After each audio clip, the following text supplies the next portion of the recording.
Good morning students, I hope you all are fine. So today we will be starting our class 6 civics second chapter, that is diversity and discrimination. So student, in the previous chapter you studied about the diversity, yes, that we speak different language, eat different food, wear different types of clothes, yes, yet this diversity is not always celebrated. This is because we feel safe and secure with people who look like us, talk like us, and who think like us. Sometimes when we meet people who are very different from us, we find them strange and unfamiliar. We think why they are different from us.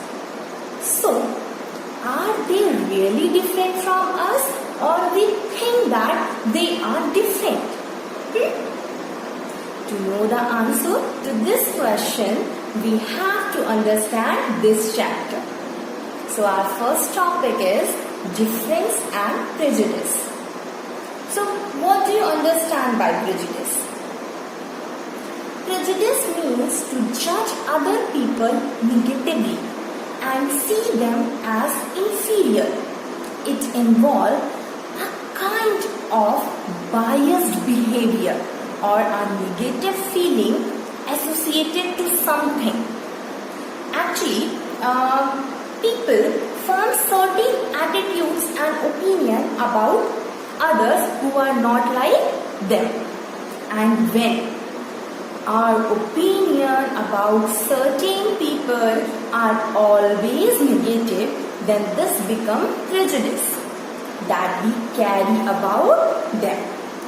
Okay, when we think that only one particular way, or this is the right way or best way to do things, as a result, what we will do? We end up respecting others who may prefer to do things differently or according to their own way. So students, for example, if we think that English is the best language and other languages are not so good or important, so what we will do? As a result, we might not respect people who speak languages other than English. So here we assume that, or we start thinking, if a person cannot speak English, then he is not intelligent. He cannot do any work in better way. We consider that person as inferior. But maybe the truth is different. That person knows much better than a person who speaks English, or a person who can't speak English is more intelligent than a person who speaks English. So, prejudice is basically a negative judgment or opinion people formed about others who are not like them or who are different from them without knowing the facts or truth. Now, we can be prejudiced about many things. People's religious belief, color of their skin, region they come from, the clothes they wear, etc. At times, our prejudice about others are so strong that we don't want to have friendship with them. At times, we may even act in ways that hurt them. We tease them, we laugh at them. So, student, our next topic is creating a stereotype.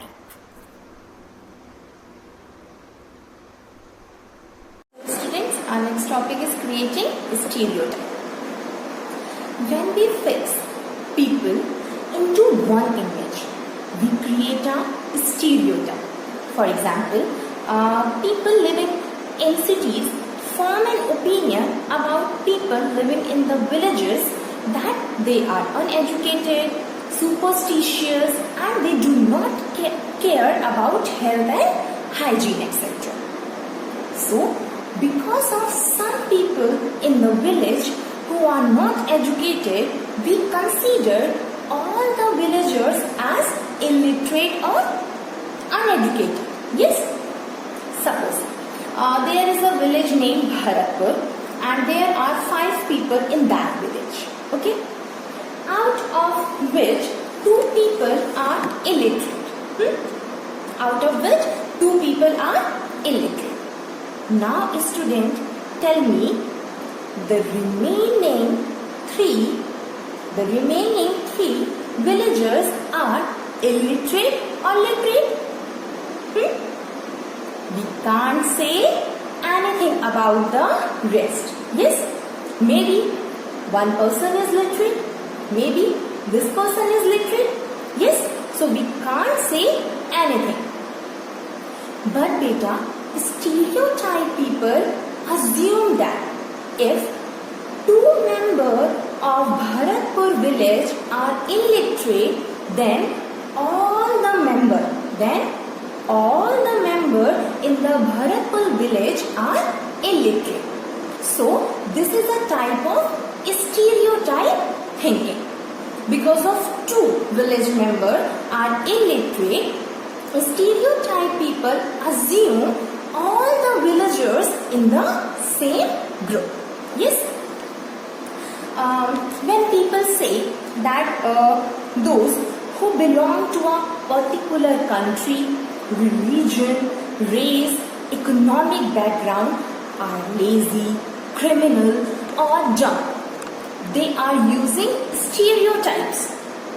But beta, there are generous people in everywhere, in every group, whether rich or poor, male or female, and just because some people are not like that or some people are bad, it is not fair to think that everyone will be the same. Yes? So, these stereotypes stop us looking at each person as a unique individual with his or her own different qualities. Yes? And for example, a common stereotype about some Muslims is that they are not interested in educating girls and therefore do not send girls to the school. So, this is again a kind of stereotype that exists.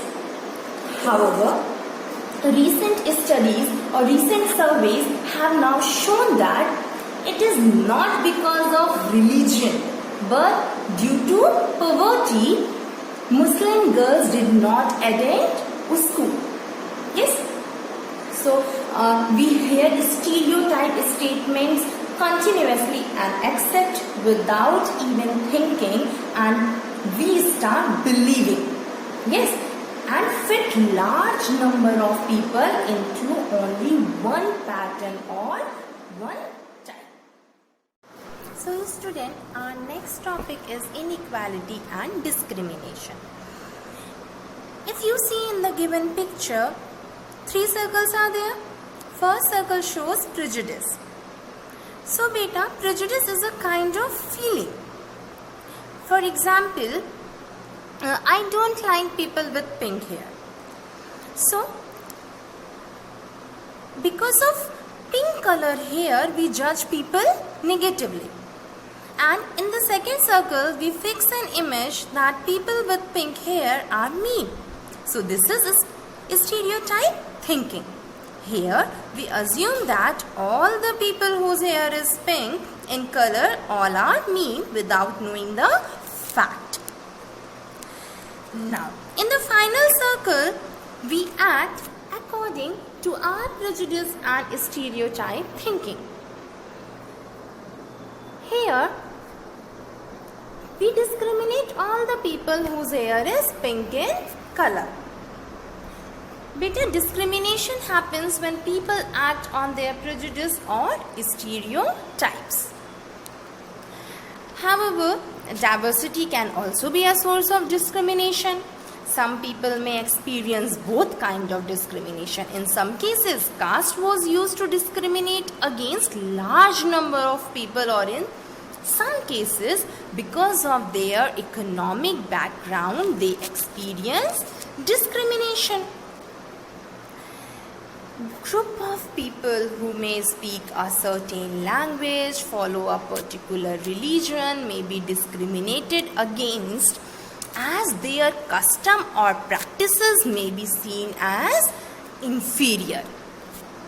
And also, people who are poor, they also experience discrimination in offices, in hospitals, school, etc., where they are treated badly because they are poor. So beta, now you all know India had caste-based society. In the caste system, groups and communities of people were placed in a sort of ladder. Those who placed themselves at the top of the ladder called themselves as superior or upper caste. And the groups who were placed at the bottom of the ladder seen as unworthy and called themselves inferior or untouchables. Lives of lower caste people were very painful, miserable, with no respect at all. They were considered untouchables by the upper class people. People doing activities like cleaning, washing, picking garbage and excreta, dead bodies of animal, cutting hair, etc. were considered as lower caste people, as seen as dirty and impure. And they were not allowed to change their profession, nor did their children. They were not allowed to enter into homes of upper caste people or take water from village well, or even enter into the temple. Lower caste people called themselves Dalit. It means those who are broken.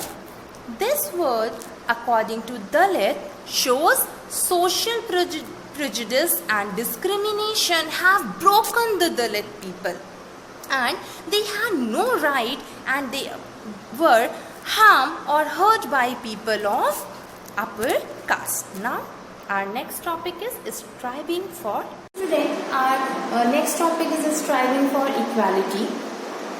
Dr. B.R. Ambedkar is the father of Indian Constitution and also the leader of Dalits. He born in a Mahar caste, untouchable, means untouchable family. He saw all the atrocities committed on Dalits. He completed his college education and went to England to become a lawyer. Dr. Ambedkar believed that Dalit must fight the caste system. He urged Dalits to take a different kind of government jobs in order to move out of caste system. Beta, when India gained independence in 1947, our leaders were concerned about different kind of inequalities that existed. They wrote the constitution of our country in such a way to ensure that all the people of India were considered equal. This equality unites us. Everyone has equal rights and opportunity. And now, untouchability is seen as a crime and has been legally abolished by law. Therefore, now India became a secular country where people of different religion and faith have the freedom to practice and follow their religion without any fear of discrimination. Now, we all live together and respect one another. So, student, here we ended up our second chapter, that is diversity and discrimination.